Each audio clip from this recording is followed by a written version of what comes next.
The way I understand it, the City of Elgin, when they need information on a project that they're planning, is that they first do go to the community, our own resources, our two colleges, the ECC and Judson University, and they also use our own citizens to find out who might be able to do something like this at a cheaper price. And then if they cannot find anyone locally, they do have to go outside sometimes. And I understand too that they do bargain and get the best deal for their money that they can. Okay, now I'm going to show that I'm a generous guy for our neighborhood. I'm going to ask a question about somebody else's neighborhood. And I'm going to combine two questions here, and hopefully Tom can report back to his friends. And these questions talk about Bluff City Boulevard. They claim the area has been neglected. Streets have gone unpaved for more than 25 years. What would you as a candidate do to improve the southeast part of Elgin, the forgotten part of town? Who would like to start? Okay, well, ladies first. I'm a school bus driver, and when we had that major rain back in August, I drove through there and got a really bad upper respiratory infection. That being said, I completely agreed with that comment. I would definitely, first and foremost, look at the neglected areas where we can improve. Seek additional funding from our stimulus money that we are getting. Again, it's going to come with strings. I honestly believe that. But there are many forgotten neighborhoods on the east side of Elgin and some on the west side. They definitely need to be addressed. We need to break that assimilation. We need to upgrade the city as an overall. We have an image problem, but it also deals with infrastructure. It deals with locations at an overall level. I completely agree that it needs to be addressed, and that is one of my major platforms. Because being a school bus driver, I hate to reroute, and I've lived on the east side.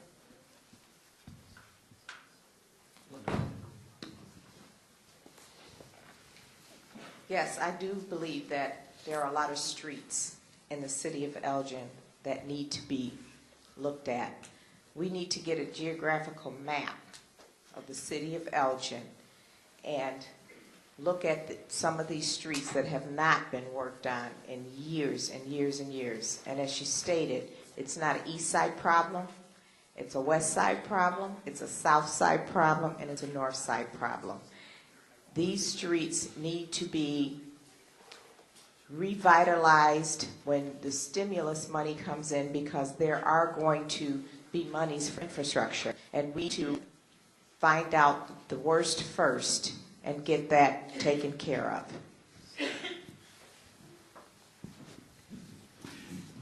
I also believe in worst first. There are many cities on the east side, as many other things on the east side I feel have been ignored by the current council.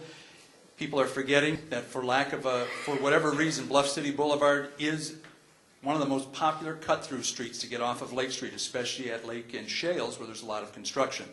There are streets in Elgin that are always on, quote, the list. Where is the list? We have it in next year, the year after. The list should be on the internet.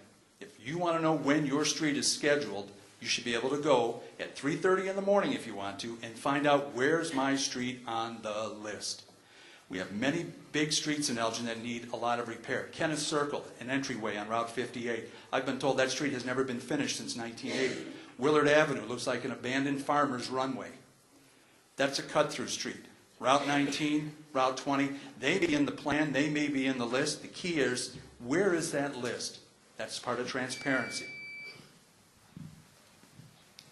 I know in last year we paved 42 miles of roads, and the year before that more roads and more. It seems like we just keep on using the same type of asphalt, the same materials year after year, and our roads just go away. I would be committed to trying to build better roads, making roads last longer, so we wouldn't have this we wouldn't have this problem all the time saying, when is my street going to be resurfaced? That's what I would be committed to. If you can make a road last 20 years and have it be perfectly good, hopefully one day we wouldn't actually have to repave any roads.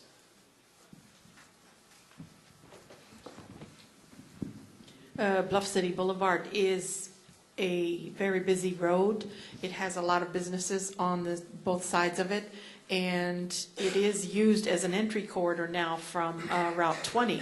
So we do have to consider and reconsider that area, not just the road itself, but the houses in the neighborhood. It's a very quiet neighborhood, but they are improving in businesses. So as we are considering other neighborhoods in the city that need to be revitalized, it is one of the things that should be on the list to be revitalized, because any business that's there improves Elgin's tax base, and any population that's there improve property tax base. So we have to, again, look at all neighborhoods, and probably, like other candidates have said, worst first would be a policy for that neighborhood. Like my colleagues have indicated, we did over 40 miles worth of streets last year. Doing streets are very expensive. I think one of the best ways to do to help a neighborhood is to do streets. But we do have a 5-year plan that will tell you what streets that we're planning to do. So that is something that's important to us, but it is very expensive. Now this year, because of lack of funds from the riverboat, we won't be able to do as many streets because the revenue won't be there.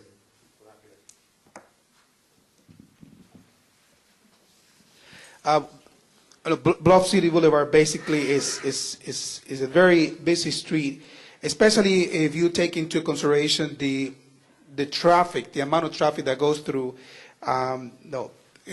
construction trucks, equipment, goes through there.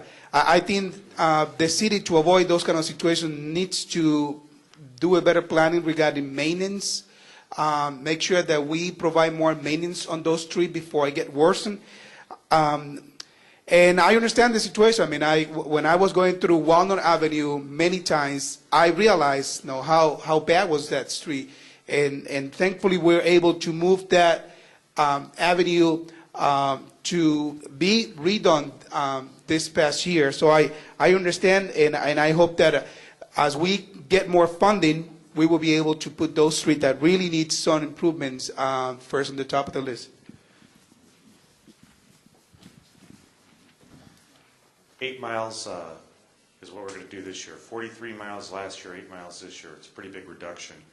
Again, we don't have a budget problem, we have a spending problem. We need to prioritize what we need to do first.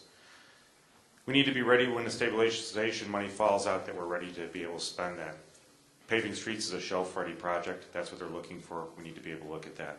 But we also need to be aware when we bring stress to a neighborhood, that we need to be able to be responsible for the stress we bring to that neighborhood.